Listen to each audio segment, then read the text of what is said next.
Good afternoon all. On behalf of Untitled Arts and Science College, Ambattur, Chennai, IQAC and Department of BCom, Accounting and Finance, in association with IOT Academy, we welcome the faculties of Untitled Arts and Science College, Chennai, and the participants joined here for the fourth session of National Level PDP on Basics of Research Methodology. Let me introduce the resource person of today's session, Dr. Vasudha. She is currently working as an assistant professor at St. Anne's College for Women, Hyderabad, Telangana. Her qualifications include MCom, MBA Marketing from Osmania University, and PhD in Commerce from Dr. B.R. Ambedkar Open University. She is having 11 years of experience in academics. Dr. Vasudha has contributed chapters in e-commerce on auditing books for Ambedkar Open University. She has to her credit 12 paper publications in UGC recognized journals at various national and international level conferences. Dr. Vasudha has won Best Paper Award at a national seminar held at ICBM Hyderabad. She has organized and attended numerous FTPs, workshops, and seminars. She has also authored a book titled Online Shopping in India. We welcome you, ma'am, and with this, we hand over the session to Dr. Vasudha. Ma'am, please. Thank you, Jayalakshmi, ma'am. That's so nice. A very good afternoon to everyone. I think they're all muted.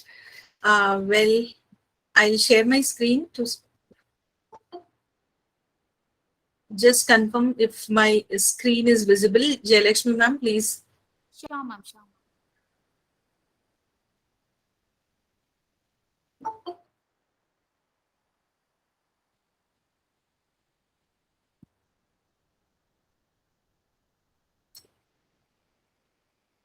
It is visible. The screen is on. The screen is visible. Okay. Thank you, Jayalakshmi, ma'am. You're welcome.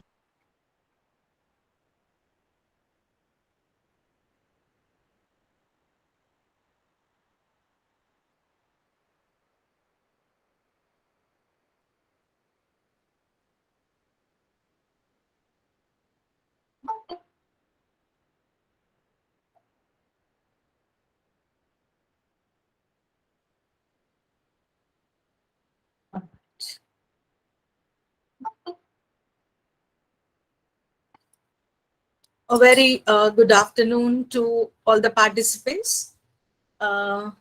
Yes, welcome you all to the 7 days national level FDP, again on basics of research methodology. Myself, Dr. Vasudha, a very brief profile from Jayalakshmi ma'am was read. Thank you. And I am here to present the topic on designing questionnaire, designing of questionnaire. Designing of questionnaire. So here we start with this topic today. Before I start, may I know how many of you are among the participants are doing PhDs and seriously are into this stage of drafting the questionnaire? May I know if you can through chat.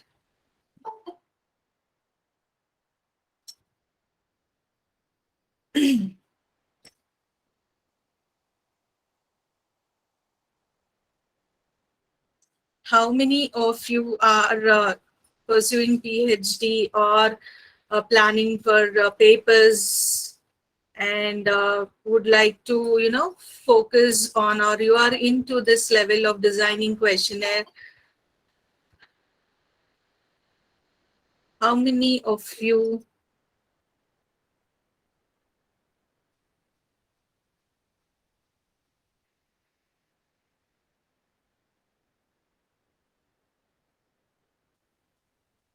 Okay, all are muted, but I think chat box is on. Okay, Sarita Pandey, ma'am, I am a research scholar. That's great. So may I know, have you finished doing your questionnaire, or you are into this making a drafting of questionnaire?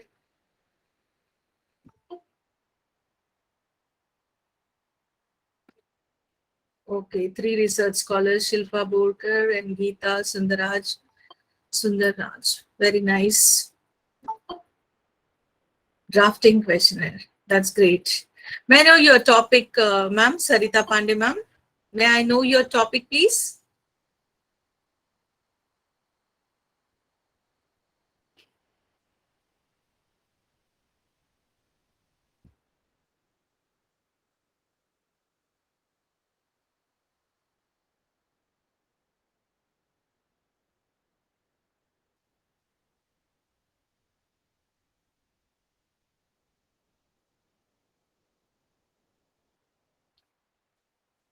MSME in department.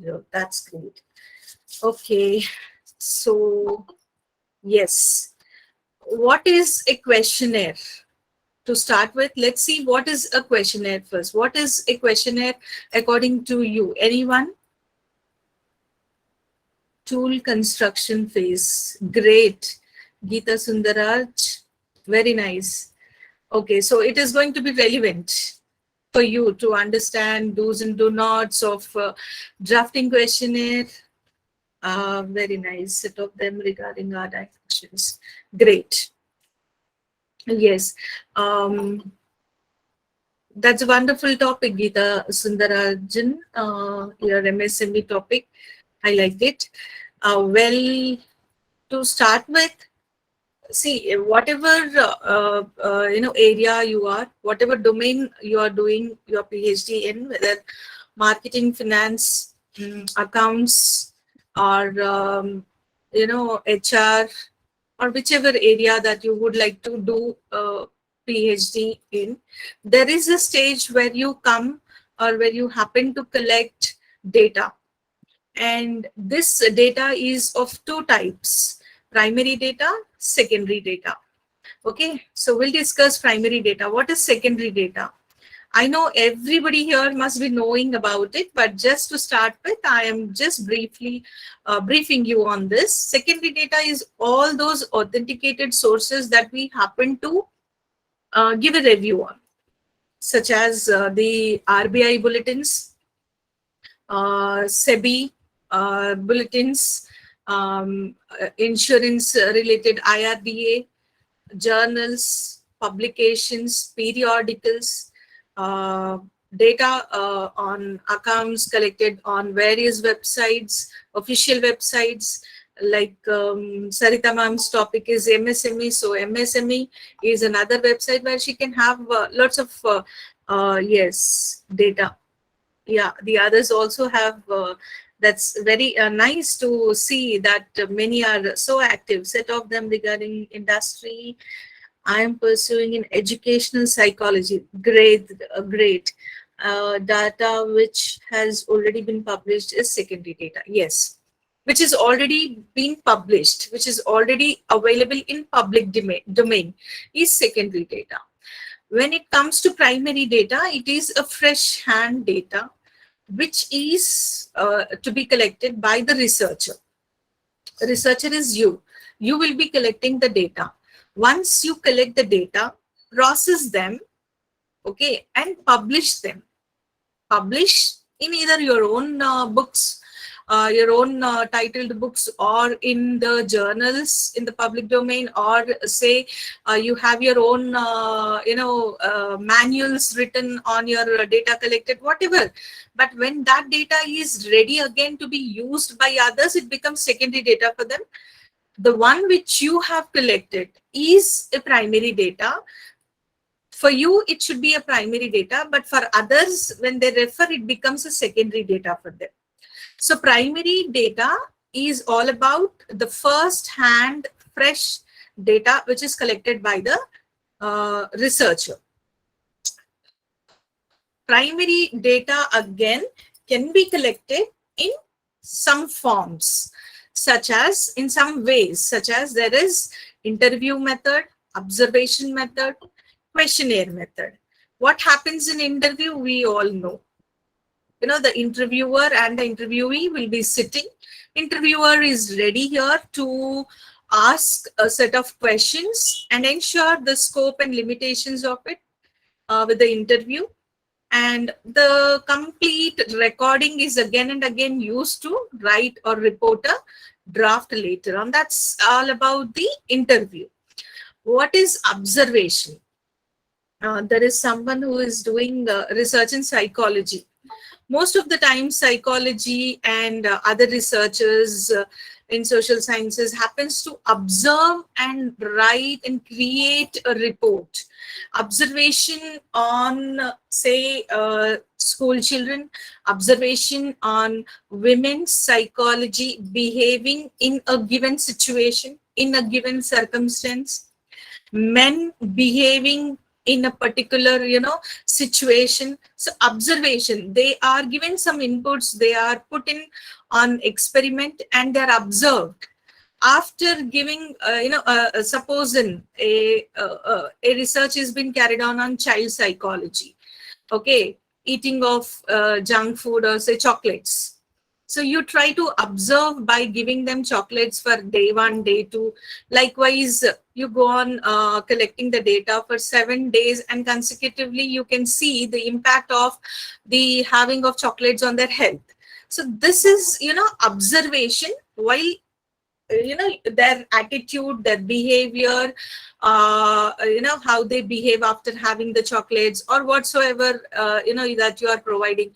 So basically what happens in observation is you select a group of sample, you try to use that sample again and again repetitively to understand their psychology, to understand their behavior, attitude, by not asking them, by not administering them some questionnaires, or asking questions like in interview it happens. Nothing like that. Rather, you just observe, sit and observe. Probably I can say like it's a Big Boss show. You just give them one task and observe. Okay, that way you try to collect the data. All those collected data in the form will be put up or drafted in the report format. So that is one way of collecting data. The first one is interview. Second, I said observation, and then we have the next is questionnaire. What happens in questionnaire? See, as I said in interview, it is 1:1. Can be 1:2 and more, but cannot be in huge number. Interview cannot be in huge number. 1 is too many. No, maybe at the most one, a group of 20, 10. It depends upon the potential of the interviewer again. Observation, a sample, maybe a sample of 20, 25, 100 accommodated in a place. You as an interviewer again should be providing all these inputs to them. Like in the same example, if I continue, suppose in chocolates, you wanted to distribute chocolates to the child and observe their behavior after giving them chocolates, how they behave, how do they eat, etc. So you should be able to afford providing chocolates for the number of days that you have planned. So all these are limitations. Moving on to questionnaire, if you see the kind of limitations, like in interview you have 1:, many, but again there is in condition, depends upon the potential of the interviewer. Same like observation, a sample, affordability, all this makes a sense, a matter of concern over there. Questionnaire is not like that. Questionnaire is as many as you can, spread across geographical location. You may not be able to visit a respondent personally, but a questionnaire drafted by you can easily reach them. And thanks to today, the Google and the various other platforms such as questionpro.com, surveymonkey.com, all these are available for the research scholars and the researchers, where you can create your own account, and there are templates freely available, which you can either use, or if you have your own set of templates, or you have your own design in your mind, you can go ahead by designing on your own self. By creating an account with these websites, you can just simply go ahead making your questionnaire. And how do you circulate this questionnaire? At the end, you will be able to generate a link of the questionnaire that you have created with that account. That particular link can be posted, sent through email accounts, WhatsApp. Now, thanks to WhatsApp, There are many groups available on WhatsApp, academician groups, college groups, etc., etc. So you can just simply forward to them, and again you can ask them to further forward. So that way, geographical boundaries nowadays, if you talk about, compare the present situation with the situation a decade back, questionnaire again was having lots of limitations, but now all those limitations have been overcome because of the technology. And the most popular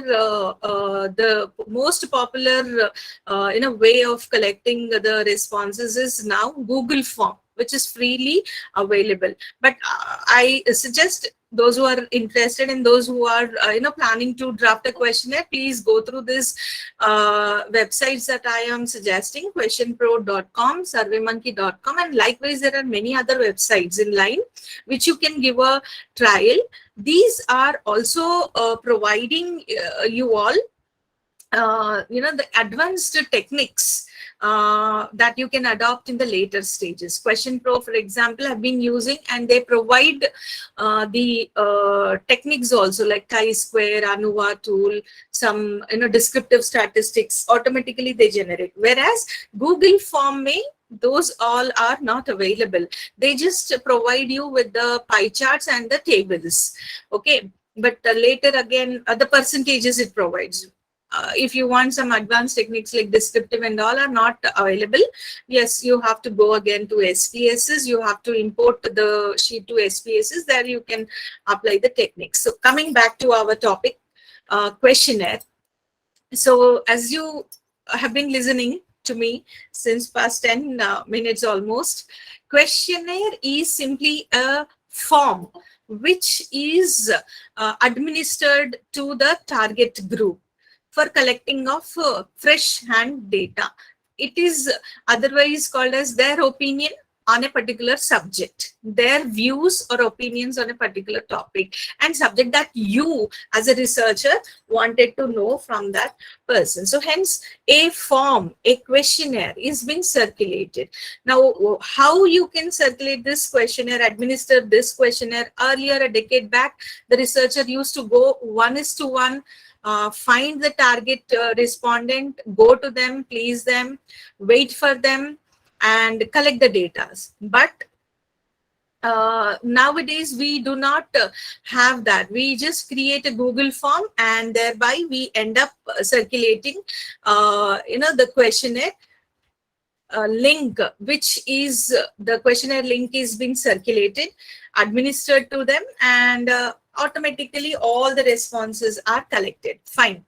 See, when we happen to visit a respondent personally and administer a questionnaire, request them to fill, immediately we get some feedback, okay, on the questionnaire.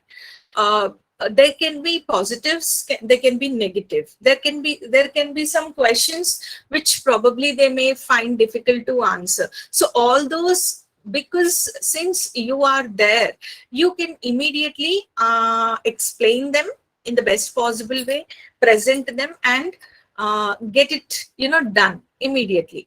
But nowadays, since we are now in the era of this technology, where we are mostly reliable on these Google forms and the various websites, other websites that I've been telling you for collecting data.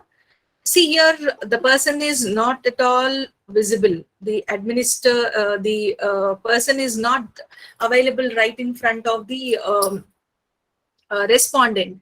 So if any doubts, any questions, any clarifications they want, they'll not be able to ask. Hence, this is leading to leave the questionnaire there. Dropping out ratio, I can say dropout ratio is increasing because of this way of collecting data.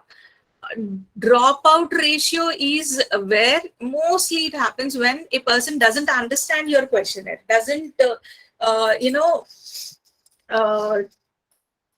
understand a particular, or is not having a clarity on whether to answer or find it risky to answer. So such questions, immediately they leave it, and your questionnaire will not be filled up by that respondent. So this way dropout ratio is increasing. Now how do you overcome? How, as a researcher, you have a target respondent responses to be collected, 1,500 to 1,000 or even more. How do you collect so many respondents? How do you make your questionnaire, design your questionnaire so attractive, so good, so convenient, so easy, or so flexible, so that your dropout ratio is reduced? There are certain do's and don'ts.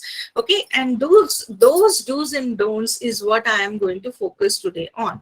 Okay, so to draft the questionnaire, there are few steps which, whatever could be the domain, please do follow this steps. The step number 1 to begin with is specify the information needed. Step 2, type of interviewing method, or the questionnaire method. It is, the questionnaire method is again divided into structured questionnaire, unstructured questionnaire, disguised questionnaire, undisguised questionnaire. That will be again looking at. Okay. Step 3, individual question content. The content of the question should be very carefully drafted. Again, the step 4 is overcome inability and unwillingness to answer. All these steps in detail we will be discussing that. Step 5, choose question structure. 6, choose question wording. Step 7, determine the order of questions. 8, form and layout. 9, reproduce the questionnaire. Or 10, pre-test. Pre-test, or also it is called as technically pilot testing. Pilot testing. Okay. So here is the step 1. Specify the information needed. Now, what information is needed? First, as a researcher, you should be very clear as to what you're asking. Now, here one tip I would like to share. Please, whoever is in this stage and seriously wanted to work out on questionnaire, please try to connect it to your objective. Your objective should have immediate connection to your questionnaire, or researchable question that you have, or should have been already drafted. Researchable question. From that researchable question, you should be able to draft your questionnaire. Then only you will be linking it properly. And finally, without any dealings or without any problems, you will be able to conclude your work very smoothly without any problem. If you do not connect it to your objective, you end up asking vague questions which may not probably be used. And this kind of vague question may also be a problem, problem for the respondents, because you dump off questions without knowing its relevance or use in your work. Hence, giving them more questions may lead them to irritation, or say the time constraint, etc. for the one who is filling the questionnaire. Okay, there are n number of so many questions you dumped on them. They may end up losing that the interest, which might have impact on the quality of the response. So you need to be very careful. The very first step is what exactly you wanted to ask, that you have to be, you have to draft very clearly. Exactly what is your speculation? What do you expect?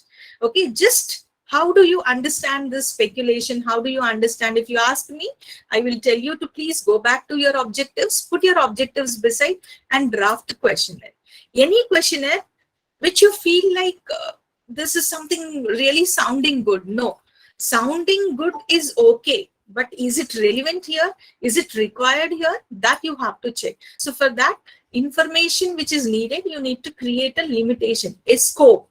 Okay, you have to draft your own boundaries, and within that boundaries, you have to frame your questions, for which you need to be very clear about your objectives. What you wanted to ask, please try to put up in some headings. Then prepare some dummy tables. imagining that you happen to collect the data and then put them all in the sequential order. Have a very clear to whom you are going to ask this questionnaire. So there can be, in this population, your sample designing. To whom? Is it a women of which age group, or men, which age group, teenagers, age group? Again, be very clear here. I know, if I'm not wrong, you will be already clearing yourself all that in your research design. So just again give one look at what is your target population, because when you know your target population, you will be able to draft your questions according to the understanding of the population. So this is very important. Then moving on to step 2, how do you collect, or the question, the data? How do you review? Suppose an interviewing method determined based on consideration. Just that ignore the step 2, because it's not related to the questionnaire. It is to the interviewing method. Okay, next, moving on to step 3. Now, since in step 1 you are clear about the content and the kind of questions that you wanted to ask, next step, you should be now having should be in a position to develop the content. Okay, what content you are ready to ask? Okay, is that content required? Okay, required or not? If it is of not prime importance, put it beside. Do not include it. Only those contents which are exactly matching to your questionnaire objectives, please give first place to such questions. The other fancy questions sound good questions, which you may find from the internet or through some other sources or from some other previous works, etc. Please put them all beside. Maybe you can use it, but since they are not matching your objectives, okay, that information that you are speculating is not connecting. So hence, do not look at only what you speculate. On that, you try to create the questions. Categorize the questions which are necessary and which are not so necessary. I doesn't mean that discard them. Okay, just put it beside. First, give importance to the necessary questions. Then, are several questions needed instead of one to obtain the required information in an ambiguous manner? Yes, several questions. See, there may be you may dump questions on the respondents, 20, 30, 40 questions. Imagine the situation of a respondent and the present situation where you are just not even through your friends, well-wishers, etc. That link is been circulated in the groups. Imagine XYZ, somebody whom I do not know. Why do I spare so much time? As an academician, as a PhD, doctorate, I always try to, ensure that if I get a questionnaire, I will give time and ensure that I fill up. That is my opinion. That is my, way of taking it. But not necessary that everybody will be of this opinion. Okay, so hence, so many questions dumping on the respondent, they may not be ready to invest so much time. So hence here, the time that they spend on your questionnaire, maybe 1 minute or 2 minutes, should be very, they should be very happily spending on it. If you dump extra additional questions and make it longer, lengthier ones, they may not be ready to. And the moment they start, maybe, out of inquisitiveness, they may start. But the moment it is not getting over, the quality may drop. Just for the sake of ticking, okay, ticking option that we end up, the most popular option, ticking option. Just for the sake of ticking and getting through it, they just keep ticking without even reading questions. That might happen. So you need to be very careful about inserting unnecessary questions. So first have a set of very important connected questions which you are speculating from the rest. The other questions, keep them beside. Let's see later. Okay, if these are very few, then you add. But I suggest not to add such questions and make your questionnaire a lengthy one. Third is, do not use double-barreled question. Double-barreled question is double meaning. A question can be put into two different ways. Rather, you ask two questions in one question. That also should be avoided, because not everybody is so convenient to read, understand, and answer. Not everybody is comfortable, right? And you are not available to explain them. So hence there may be a problem. Speculating this problem, what you should do as a drafter, you should take care that you give as simple question as possible with simple English and simple words. Okay, so here goes. Sometimes several questions are needed to obtain the required information in an ambiguous manner. Like suppose, for example, do you think Coca-Cola is a tasty and go through? There are two questions in this. Is tasty and refreshing. How do you expect a respondent, okay, to combine his or her opinion on taste and refreshing two attributes, taste and refreshing? It is difficult, and such questions may complicate your work later when you are concluding, when you are identifying your findings, and you are concluding your remarks on your objectives. At that time, as a researcher, you may definitely feel the content being collected wrong, and you may feel that something is messy here at that time. So avoid giving such questions, which are most popularly called as double-barreled question, because here there are two attributes and you cannot combine these two attributes and collect the information. Rather, make it simple. Do you think Coca-Cola is a tasty soft drink? And again, do you think Coca-Cola is a refreshing soft drink? Okay, it is better to go by dividing. And now you may ask a question that just now I said you should not make many questions. You should not draft many questions. Okay, lengthy. You should not make it lengthy by drafting many questions. Yes, I am on the same line.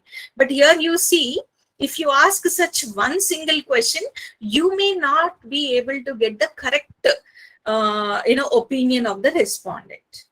Now, when you are not able to know the correct opinion, you will not be able to conclude it properly, which is of no use later. So rather, make it meaningful. Instead of double-barreled question, go for two different set of questions. Now moving on to the next step, that's overcoming inability and unwillingness to answer. How do you overcome this inability and unwillingness to answer? Okay, so yes, firstly, is the respondent informed? Now in this present situation, where we are just forwarding the links to the people across, not even email accounts, through WhatsApp messages. Okay, so is respondent informed about? No. Okay, if you ask me, no. I don't know how many of you agree with me. If the respondents are not likely to be informed, filter questions that measure familiarity, product use, and past experience should be asked before questions about the topic themselves. So these are few tips which you have to consider before you, before you start with your questions. Some background as to what they are, and those are all called as demographic variables, wherein you ask about their name, email IDs, which are again of no use, but yet again you ask. Anyways, by default, these websites through which you are collecting, like Question Pro, SurveyMonkey, Google Forms, they do end up even collecting the email IDs. Besides, you ask about age, gender, marital status, family type, etc., etc., education, family type, etc. Okay, so can the respondent remember? That's again a matter of a big question. Avoid errors of omission, telescoping, and creation. Yes, try avoiding as many errors. And now, to how do you avoid errors? The last step, that's the 10th step in the questionnaire designing, which is called as pre-testing or pilot testing, which enables a researcher to test the questionnaire before you administer or circulate them in among the respondents. Now that is where you end up avoiding errors, mistakes, understanding of words, etc. So errors of omission, telescoping, and creation is the matter. And then questions which do not provide the respondent with cues can underestimate the actual occurrence of event. There may be questions for which you end up giving the options sometimes, which is again close-ended question for which you give it options, and when the options are not given, we call it as open-ended questions.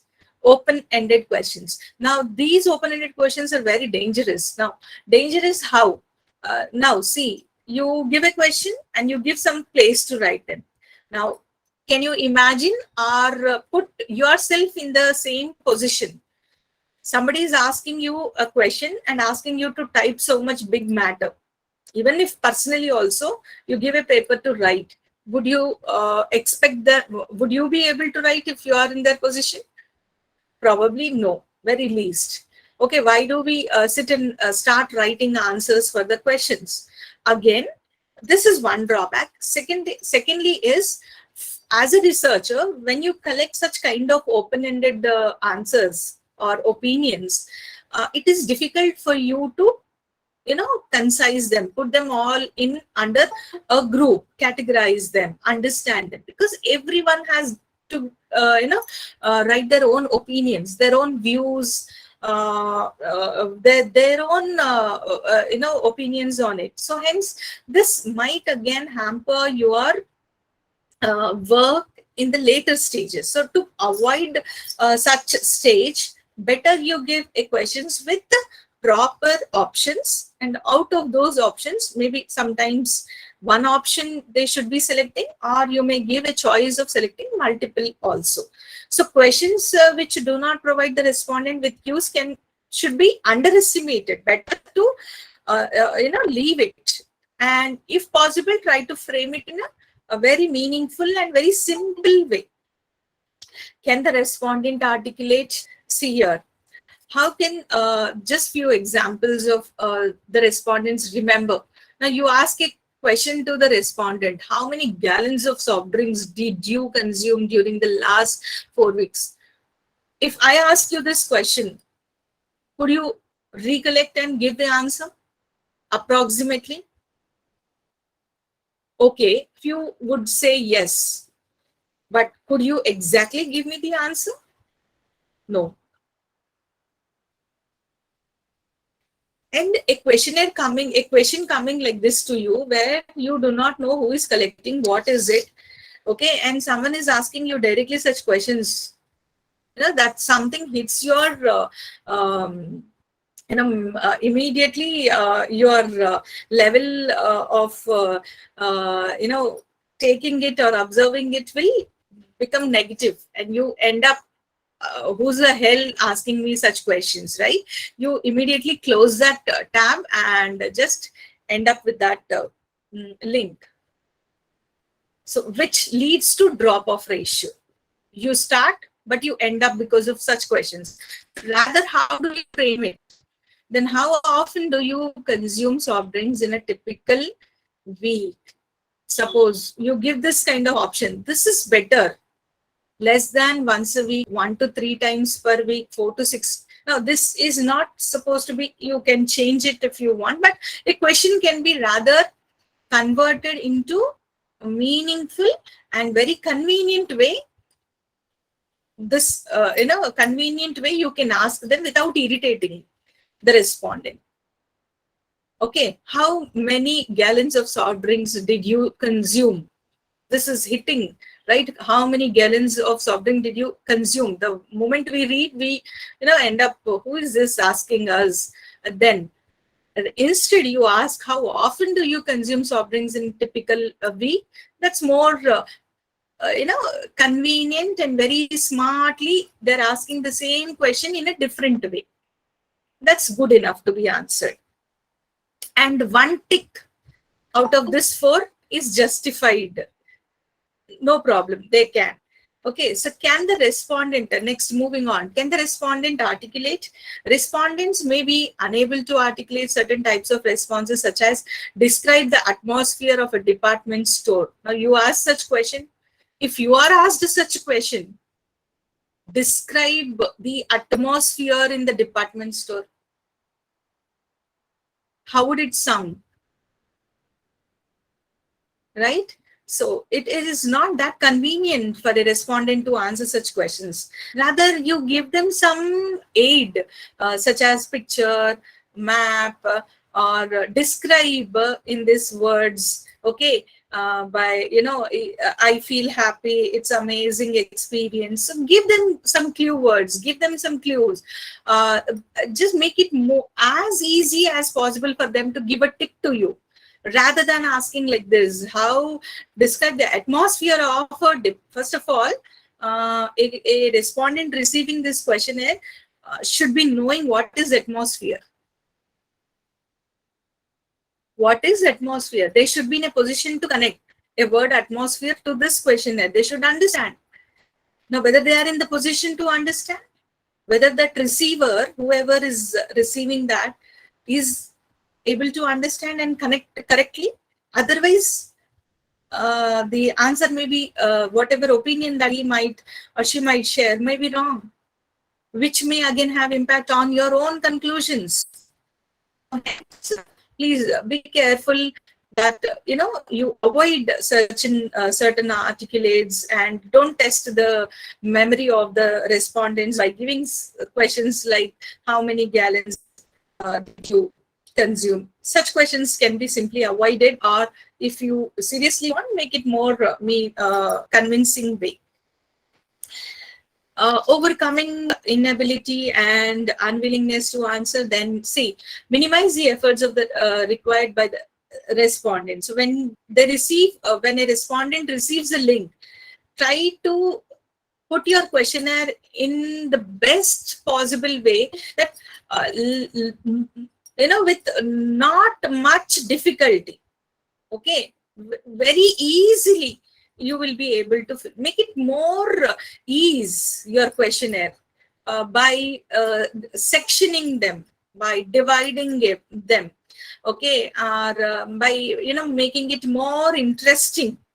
Try to make it more easy journey, so that they simply sail through all the questions successfully and end up giving you completely responses without any dropout ratio.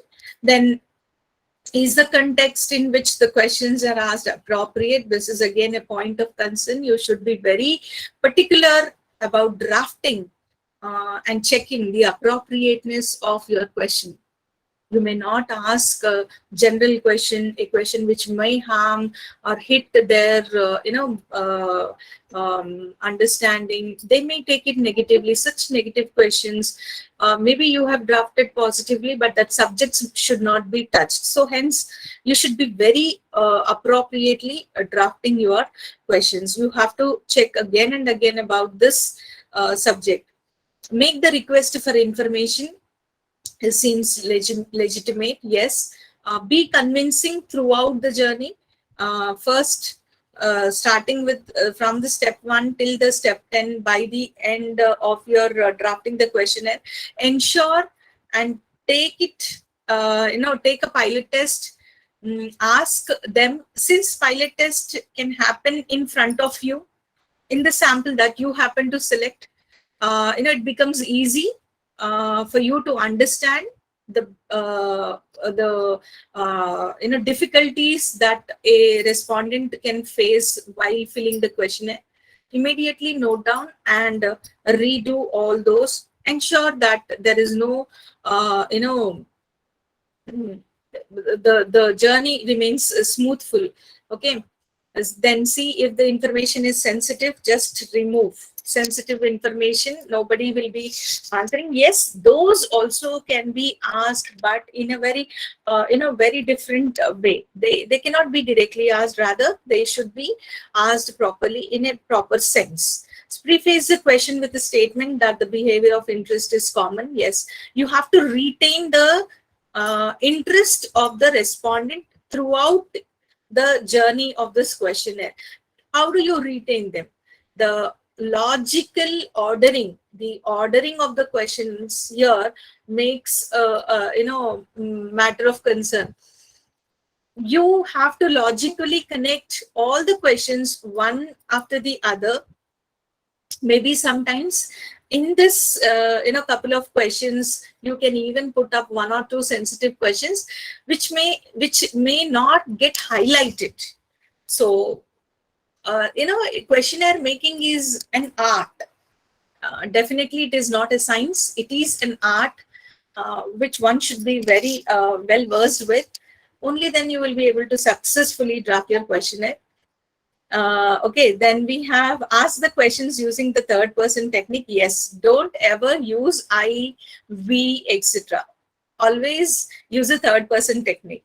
Okay, what would you do if you are in that place?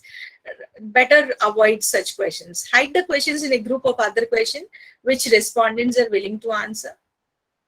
Provide response categories rather than asking for specific figures. Just now we have seen in the previous slide gallons of soft drinks. No, don't ask them the specific figures.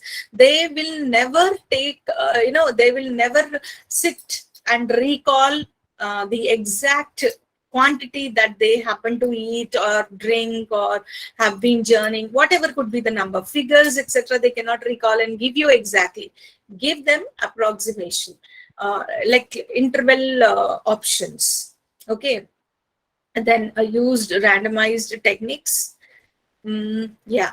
How do you overcome the inability and willingness to answer is here in this example. You can see if you ask a question like, please list all the departments from which you purchase merchandise on your most recent shopping trip tour.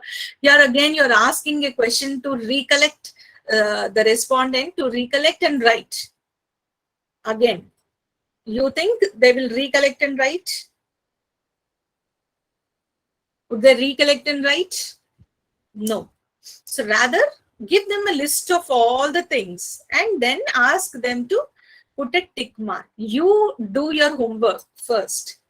Okay, don't leave the work on the respondent. Make it easy for them to give one tick or one word answer. The one word answer also should be avoided if you ask me. Okay, so just give them the list of all the available items in that department store and then ask them to tick. That makes the job more easy to a respondent than you ask the above question like list out. Now list out, they start again giving you a list of all the items in their own way. Sometimes they may give some items which are not available in the list. What will you do with that item later? Again, for you it is homework. So better now itself, at the drafting stage itself, you take time, identify all those and give them a list. That makes your job easy later again for you. At the same time, respondent also is happy to do it.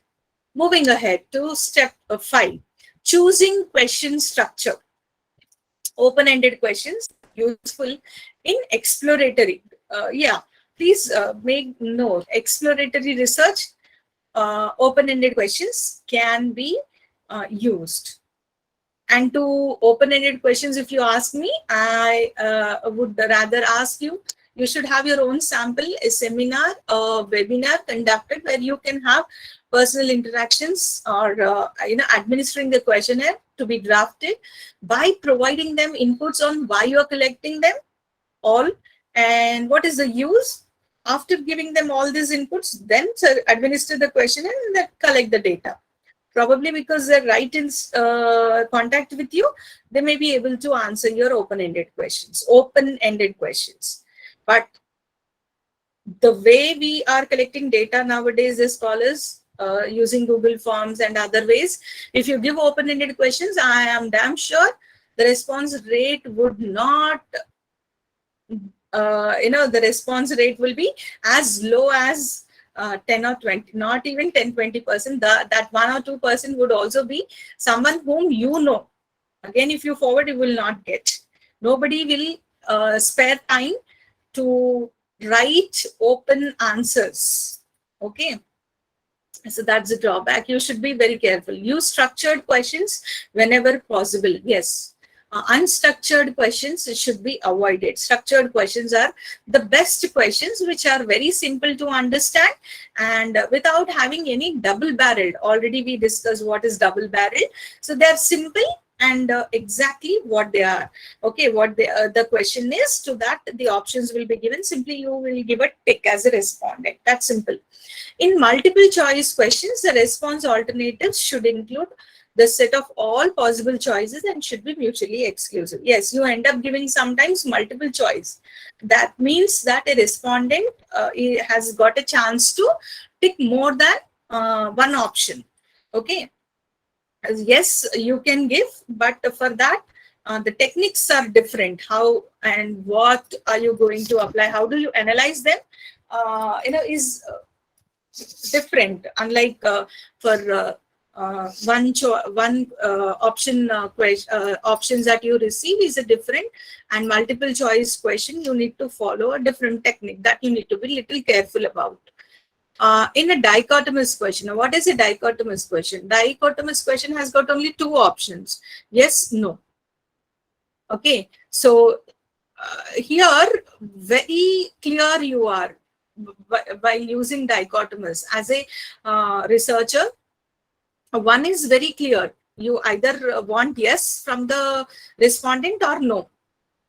Sometimes in psychology or in other, there can be emotions between this extreme yes and no.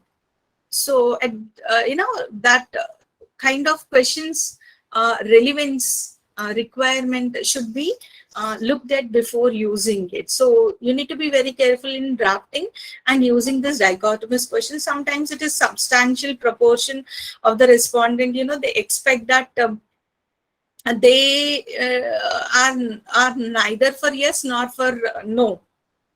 Sometimes I can't say also can be the opinion. Okay, maybe later also can be the opinion. So instead of going for dichotomous question, a suggestion that you include maybe, can't say option also. Then moving on, consider the use of split ballot technique to reduce order bias in dichotomous and multi-choice question. This is very important because this will,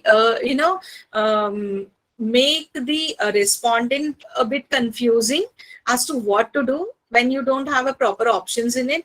So you need to have a split and then go for multiple choice. Like suppose, and if they're not able to answer that, then immediately they should be taken to the next section where they can continue their journey of answering the questions.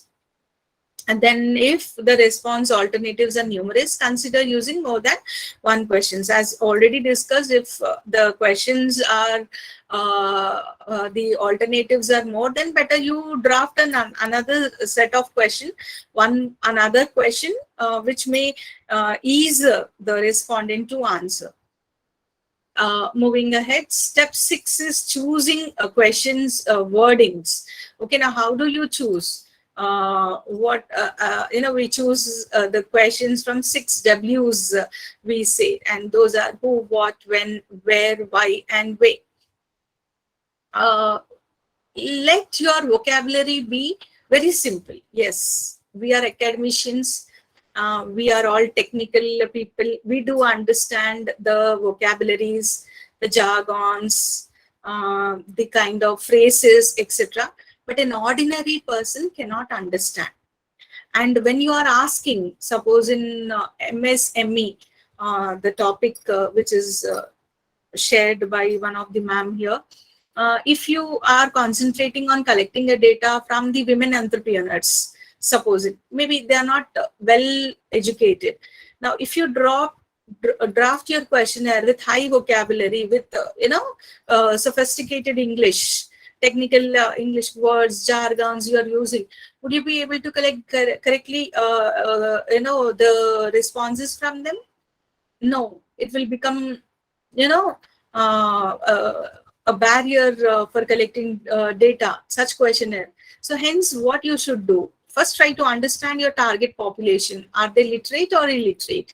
If they are literate, how far should be able to. Whatever the case could be, keep your questionnaire as simple as possible. Use as simple words as possible.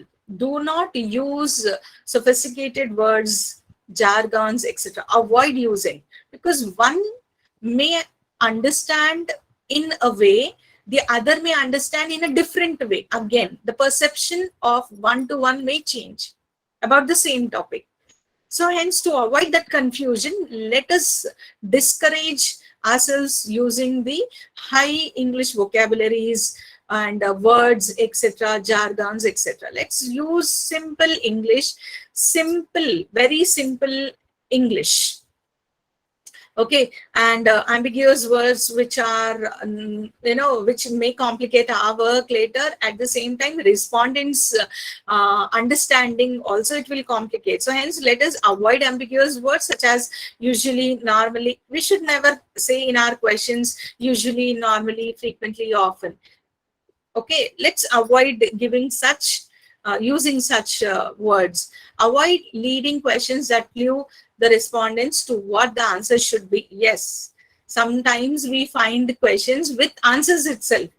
Here, when you are giving a hint towards the answer in your question itself, now imagine the respondent will definitely give a tick to that option. With this, what happens? You are intending or you are stimulating the respondent to give or select that option, which is wrong. So you should not, you are collecting their opinion. So they should be free to give their opinion. You should not influence them. So question making, in the question making, you should not give any clue to the respondent. Avoid implicit alternatives that are not explicitly expressed in the options. Avoid the assumptions. No, never give any assumptions. All this, avoid, because if you give this implicit assumptions, the respondents will immediately close the tab and they will leave. They would not ready to, continue their journey with your questionnaire. Definitely, you will see that they will immediately leave. Your dropout ratio will increase. To avoid, just remain as simple as possible with your questions. Generalization, computing estimates, this work should not be given to questionnaire respondents. They should be very simple question with some options. You ask them and try to collect the responses. Use for positive and negative statements. See here a few examples of the ordinary words that I happen to show here in the previous slides. Who, what, which brand of shampoo do you use? Again, okay, instead of which brand of shampoo do you use, right? Which brand or brands of shampoo have you personally used at home during the last month? In case of more than one brand, please list all the brands that apply. Ordinary words such as, do you think the distribution of soft drink is inadequate? Do you think soft drinks are readily available when you want to buy them? So alternatively, you can give a try to this. And then moving on to step 7 is order of questions. What is the order of question? How a questionnaire should be logically, sequentially ordered. Because ordering of questionnaire is again an art. Okay, it's an art where you have to ensure that from the respondent's point of view, the journey that they start, they should be happily sailing through this journey. they should not find any breakdowns or any subject which is harsh on them, or any recalling kind of task. The journey should be very smooth, and to make the journey smooth, your questions are the only tools that you can use or sequence them to ensure that the journey is smooth. So logically ordering them is again a matter of big concern. So everyone, all those who are making questionnaire, once you finish drafting your content and all the questions you finished, then and give not just one, twice, thrice, you give a check, make others read your questionnaire, how correctly it is connecting one question to other question, and how the journey is. Try to collect opinions on that also in pilot testing. Here we go with this step 7, which is opening questions should be interesting, simple and non-threatening. Supposing threatening means, I will tell you one, if you ask income, immediately people will stop. Someone is asking income, why should you give income details, right? So you will stop. You will immediately get a threat. You will understand it to be like risky to give or provide such information. Immediately you will stop it. Hence, what you should do, instead of, if it is so relevant, only you ask. If it is relevant, where should you ask? Ask in a proper, simple way. In some questions later. Okay, in some questions later. Then second, qualifying questions should serve as the opening questions. Opening questions should be the very first set of questions, because even if they lose interest, the later questions which are not so important, it's okay to bear with. Basic information should be obtained first, followed by classification. Difficult, sensitive, complex questions should be placed later. Later, all those. First to start with, make it more easy. Question should be asked in logical order. General question should precede the specific question. Okay, first general questions which make them comfortable. Once they are comfortable, you can go to asking specific questions. So that is the logical ordering. The question being branched should be placed as close as possible to the question. So you may probably have some branches, like some sections. So you need to be properly designing your sections so as to make them more easy and convenient. Okay, then step 8, form and layout. Divide a questionnaire into several parts.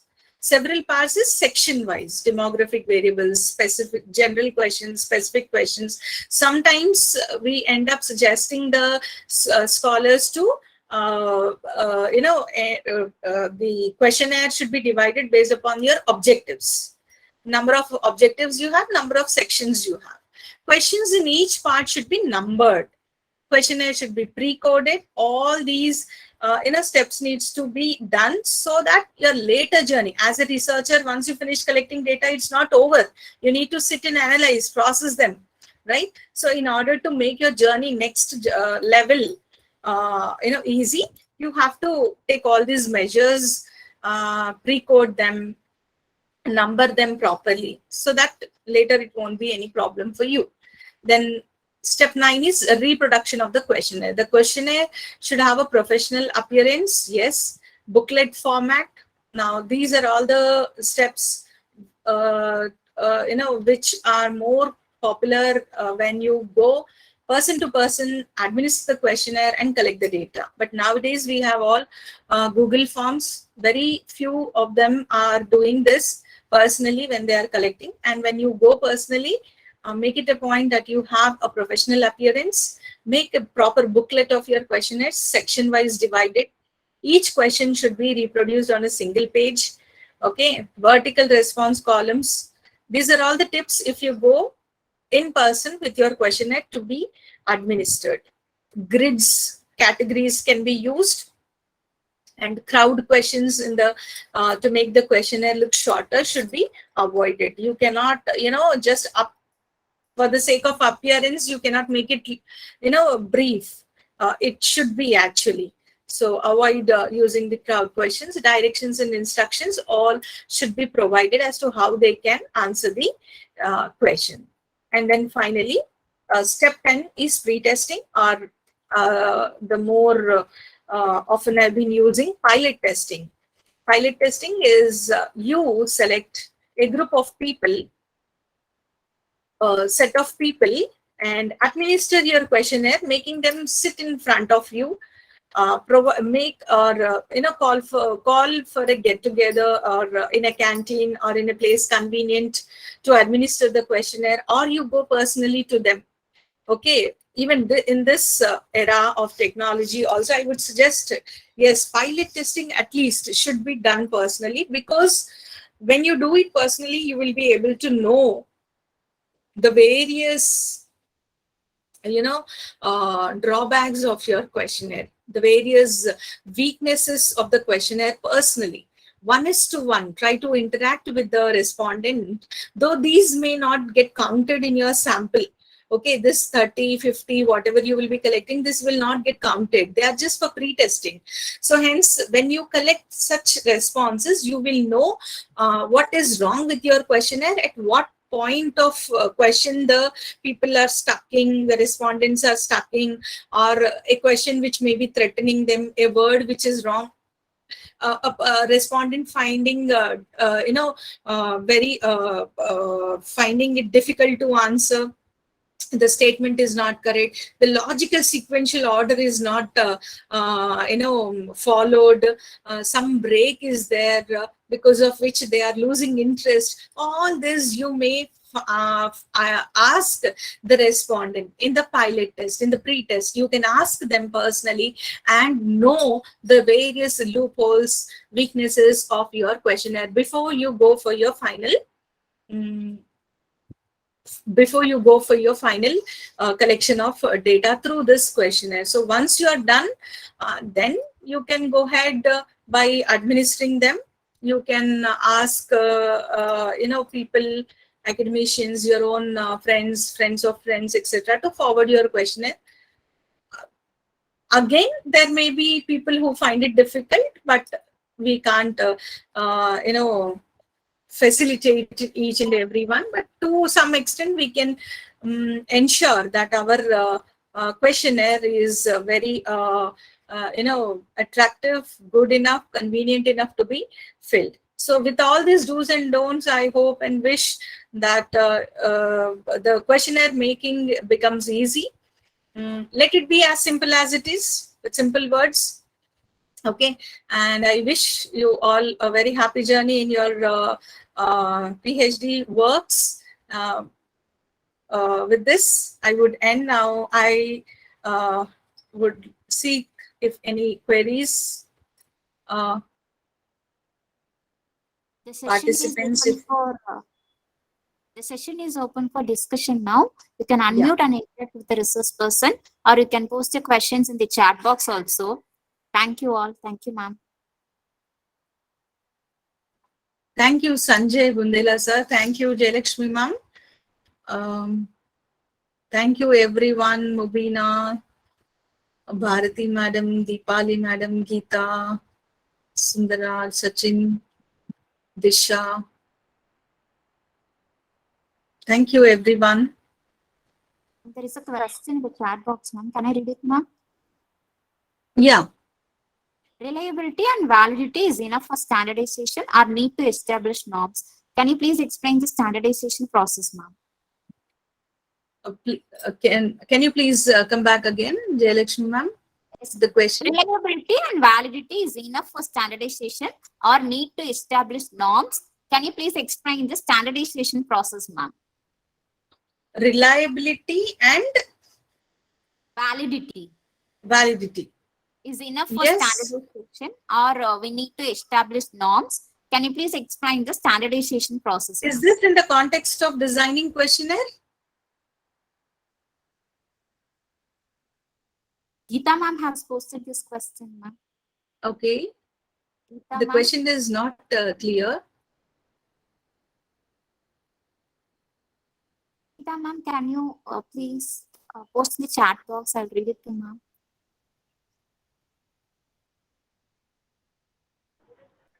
Ma'am, good evening, ma'am. Ma'am, good evening, ma'am. Yes, sir. This is Actually, Geeta. ma'am, Ma'am, Yes. thank you for your insightful session, ma'am. Ma'am, Thank you. am I audible, ma'am? Yeah, yeah. Ma'am, I have understand that after that selection of item for our dimension, is there necessary to establish norm regarding that questionnaire, ma'am? Can you tell, ma'am? I am sorry, but I did not get your question exactly what you mean to ask me. If someone can help, yeah, I'm so Ma'am, sorry. for questionnaire preparation, we have to write Okay. necessary or relevant items for our questionnaire. After that, Okay. it is necessary to check reliability and validity of the tool is enough for standardization, or we have to assign particular norms Yes. for that. I'm just Yes, asking yes. after that. You have to apply the reliability test based upon the tools that you have planned to use on. The tools which you have planned to use can be applied and check the reliability. Yes, reliability and validity. I'm Yes, asked you can. what I'm my query is, ma'am, is Huh. reliability and validity is enough, or we have to mention particular norms regarding that questionnaire? No, no, That no. is my point, ma'am. Reliability check is enough. Reliability check, you can go and proceed. Yeah, fine. Okay, fine. Okay, fine. Thank you, ma'am. Yes. Thank you for your clarification and presentation. Thank you, ma'am. Thank you. Thank you, Geeta, for that wonderful question. Any more queries? Ma'am, can questionnaire be prepared for computer science researchers? Sorry. Can questionnaire be prepared for computer science researchers? Can a question? Can a questionnaire be prepared for computer science researchers? Why not? Why not? Whichever field, whichever domain, that's what I started with, right? Any question, any domain it could be, you can have a questionnaire, provided you should know your target population first, to whom you're asking and what is that content that you wanted to seek from them. That clarity you should have. If you have these two, then you go ahead by making the questionnaire. The target population and the content that you want to collect. Ma'am, can you please suggest any standard and reliable questionnaire related to personality tests or emotional intelligence? Personal? Can you please suggest any standard and reliable questionnaire related to personality tests or emotional intelligence? That's about psychology subject, if I'm not wrong, right? Yes, ma'am. Psychology? Jatinder sir has posted his question, ma'am. Is it in the chat box? Yes, ma'am. Right, ma'am. This is related to psychology, but sometimes while we are analyzing a piece of literature, especially English literature, we Okay. need to make analysis of the psychology of the character or so. So, in that context, Okay. What is your question, Jitender, ma'am, madam? ma'am, basically, I had worked earlier on emotional intelligence of teachers in the Ludhiana district only. Okay. So we just picked up random question which were suit to our need. But when we took this research paper forward, we were told that there are certain tests to assess emotional intelligence of a person or so. So we were not aware of that. So could you please suggest any? See, about the testers, yes, I know few, but here at this point, I would tell you to test the emotional intelligence, especially when it comes to psychology. I have been observing scholars and people asking questions based upon ratings and rankings. Rate and ranking questions and emotional, they happen to share the emotions, because the Likert scale technique, the one which is So very Yes, popular. yes, ma'am. We were using that, but Yeah. what the problem we faced that it was not a standard test. Standard test. Yes. Yes. So I just wanted to know if there are any standard tests, but we were not recommended anyone who were reviewing the paper.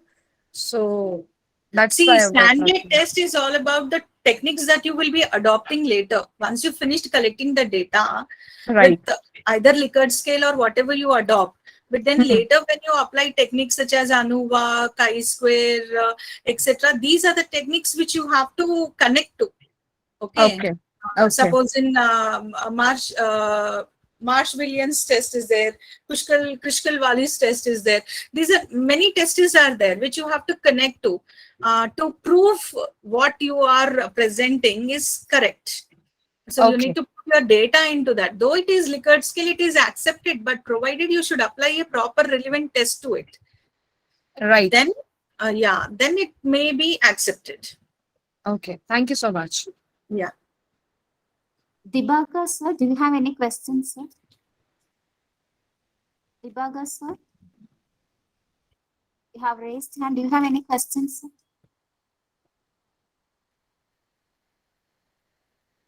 Yeah. Any other questions? You can post in the chat box also. I'll read it to ma'am. She's there to help you.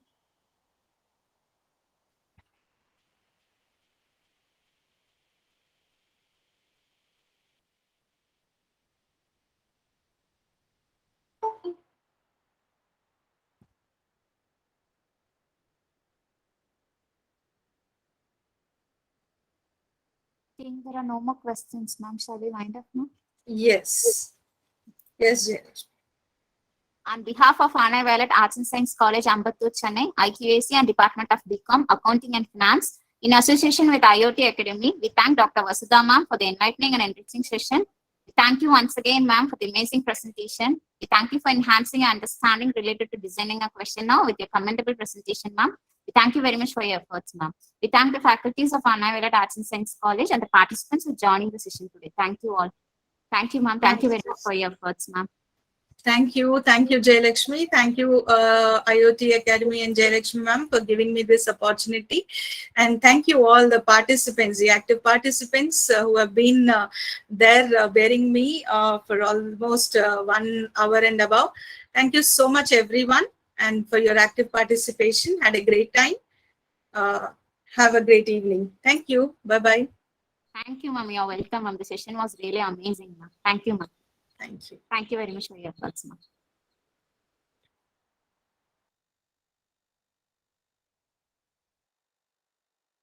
Kindly fill the feedback form using the link that has been posted in the chat box. Thank you all. Have a great evening.